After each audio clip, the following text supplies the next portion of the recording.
اللہ اللہ اللہ اللہ اللہ اللہ أعوذ بالله من الشيطان الرجيم بسم الله الرحمن الرحيم الحمدللہ رب العالمین والصلاة والسلام علی سید المرسلین وعلی آلہ واصحابہ اجمعین اما بعد رب اشرح لی صدری ویسر لی امری واحلل عقدۃ من لسانی یفقہوا قولی رب زدنی علما رب یسر ولا تعسر وتمم بالخیر اما بعد اعوذ باللہ من الشیطان الرجیم بسم اللہ الرحمن الرحیم قال اللہ تعالی فی القرآن المجید فی سورۃ البقرہ یا ایہا الذین آمنوا کتب علیکم القصاص فی القتلى الحر بالحر والعبد بالعبد والانثى بالانثى فمن عفی لہ من اخیہ شیء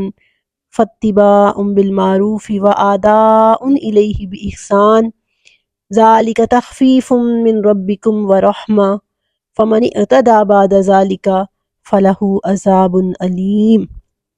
السلام علیکم ورحمۃ اللہ وبرکاتہ۔ میں نے آپ کے سامنے سورۃ بقرہ کی تلاوت 178 کی تلاوت کی ہے۔ میرے پروگرام مارننگ وتھ قرآن کے سیگمنٹ 1 ورس 1 ڈے روز کی ایک آیت سمجھنے کا جو سلسلہ ہم نے شروع کر رکھا ہے، اس میں آپ کو خوش آمدید کہتی ہوں۔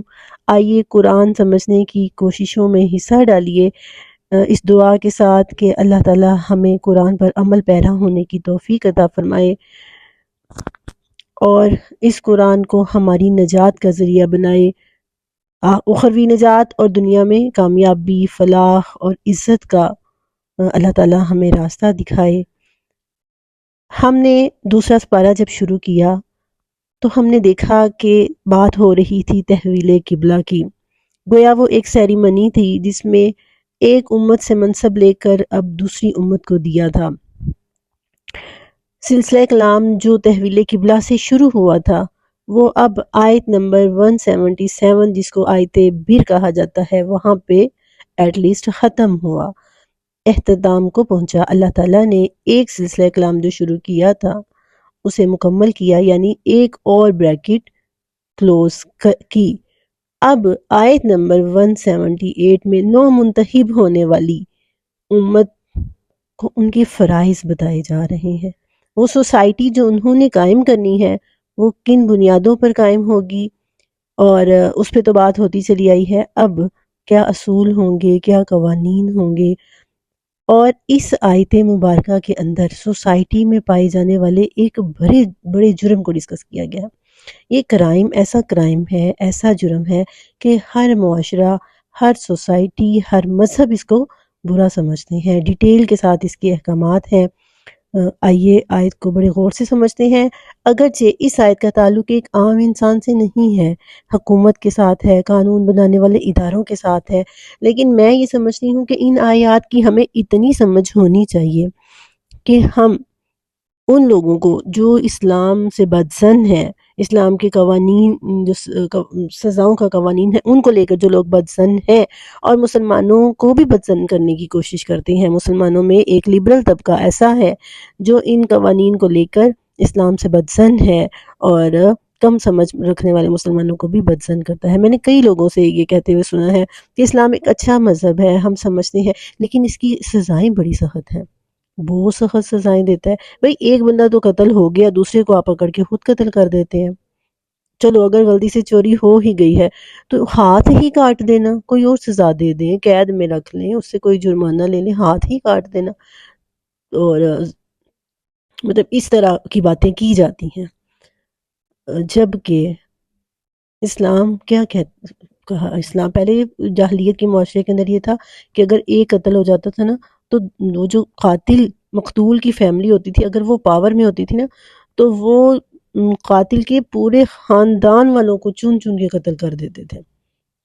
یہاں یہ ہوتا تھا کہ اگر غریب قتل ہو گیا تھا تو کوئی ویلیو نہیں ہوتی تھی، لیکن اگر امیر قتل ہو جاتا تھا ایک طوفان بدتمیزی شروع ہو جاتا تھا، خاندانوں وہ دشمنی نسلوں میں چلتی تھی، نسلیں تک اس کی ختم کر دی جاتی تھی۔ تو اسلام نے تو اتنا پیارا اصول سمجھایا ہے۔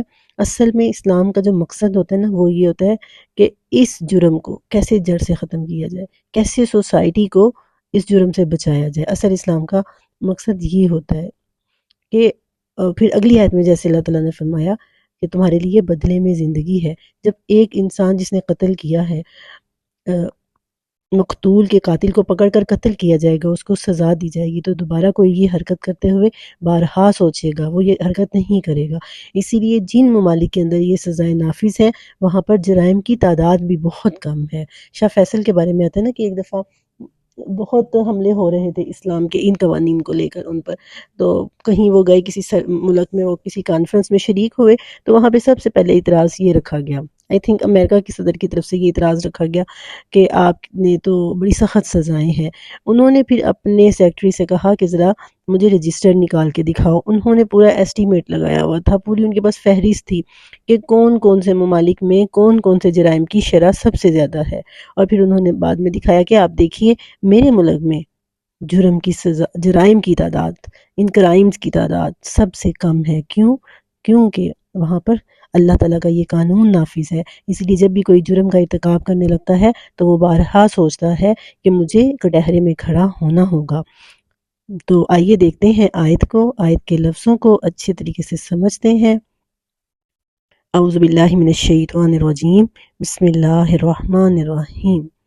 یا ایہا الذین آمنو، اے لوگو جو ایمان لائے ہو۔ مخاطب کون ہے؟ مومن۔ مطلب اس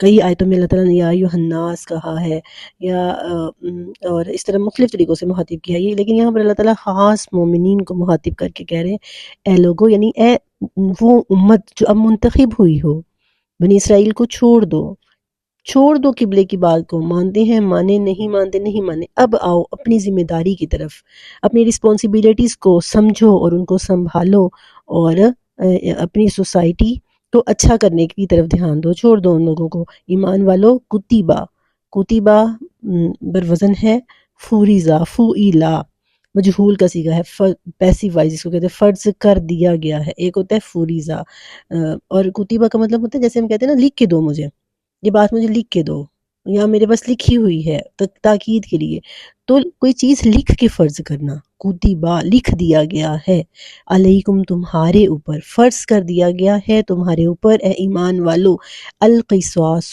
بدلہ لینا، قصص سے ہے یہ، جس کا مطلب ہوتا ہے بیان کرنا، قصصا کسی چیز کو بیان کرنا، کسی چیز کو بار بار دہرانا۔ تو کیا سمجھ آتی ہے اس لفظ کی کہ یعنی کسی نے جرم کیا ہے نا تو اس کے مجرم کو تلاش کرنا، چھوڑنا نہیں، اس کے پیچھے جانا، قصاصا کسی چیز کے پیچھے جانا، تب تک پیچھے لگے رہنا جب تک کہ اس کو سزا نہیں مل جاتی۔ کتبہ علیکم القصاص، فرض کر دیا گیا ہے تمہارے اوپر بدلہ لینا، فی القتلہ قتل میں، کوئی اگر قتل ہو جائے تو اس کا بدلہ لینا تمہارے اوپر اے مومنو، اے ایمان والو، فرض کر دیا گیا ہے۔ الحر بالحری، آزاد بدلے آزاد کے، حر کا مطلب ہوتا ہے، یہ لفظ ہے حر، اسی سے جب اس کے اوپر ہر پیش زبر آ جاتی ہے تو ہر گرمی، اور جب یہ بروزن فعیل حریر ہو جاتا ہے تو ریشم۔ یہ بھی قرآن پاک میں لفظ استعمال ہے الحر۔ سورۃ توبہ میں یہ لفظ استعمال ہوا ہے النار جہنم اشد حرا، اور اسی سے حریر کا لفظ بھی قرآن پاک میں استعمال ہوا ہے ریشم کے لیے۔ تو یہاں پر پیش کی صرف تبدیلی سے اس کا مطلب ہو جائے گا آزاد بدلے آزاد کے، جو آزاد ہے، جو ایک مطلب غلام نہیں ہے، کسی کی وہ غلامی میں نہیں ہے، کسی کی قید میں نہیں ہے، اگر وہ قتل ہوتا ہے تو اس کے بدلے ایک آزاد انسان کو ہی قتل کیا جائے گا۔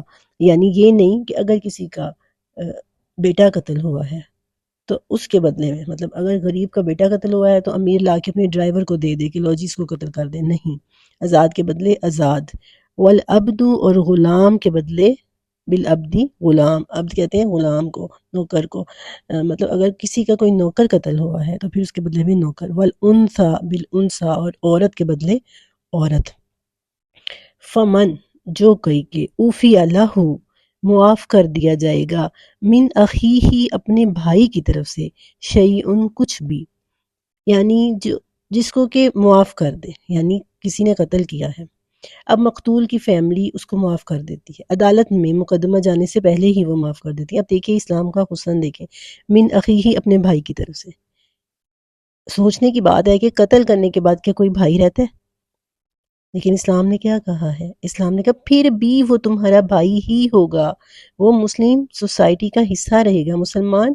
فرمایا مومن ایک جسم کی مانند ہے، جب کوئی قتل ہوتا ہے تو گویا اس جسم کا ایک عضو کٹتا ہے، اس جسم کا ایک باڈی پارٹ کٹتا ہے، لیکن وہ رہتا ایک جسم ہی ہے۔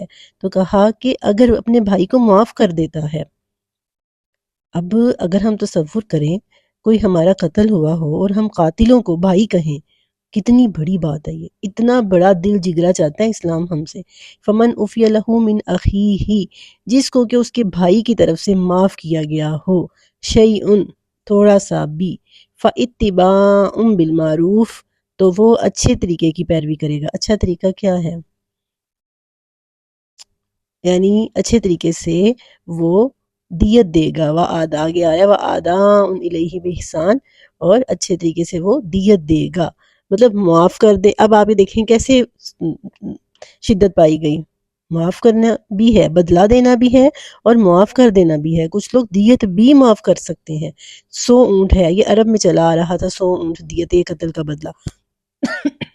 تو یہ اس چیز کو جاری رکھا گیا، جو قانون اسلام کی بنیادوں سے نہیں ٹکرائے جاہلیت کے، ان کو جاری رکھا گیا۔ تو یہ 100 اونٹ کی دیت یہی جاری رکھی گئی، لیکن اس کو بھی معاف کیا جا سکتا ہے۔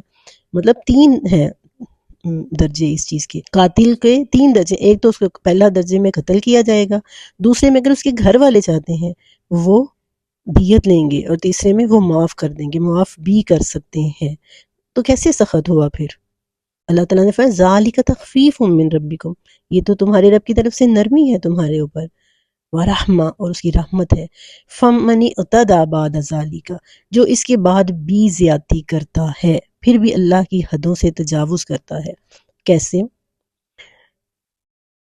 یعنی پھر بھی وہ ایک قتل کے بدلے میں زیادہ قتل کرتا ہے، یا دیت لے کے پھر بھی قتل کر دیتا ہے، یا وہ ویسے کہہ دیتا ہے کہ جی ہم نے معاف کیا، لیکن اندر خانے دشمنی جاری رکھتا ہے، تو فرمایا وہی والی جاہلیت والی طریقے جاری رکھتے ہیں۔ تو فرمایا جو کوئی اس کے بعد زیادتی کرے گا فَلَهُ عذاب علیم، اس کے لیے دردناک عذاب ہے، یعنی حکومت بھی اس کو سزا دے گی، حکومت بھی سزا دے گی، اور یا اگر حکومت کی سزا سے وہ بچ بھی جاتا ہے تو آخرت میں اس کے لیے دردناک عذاب ہے۔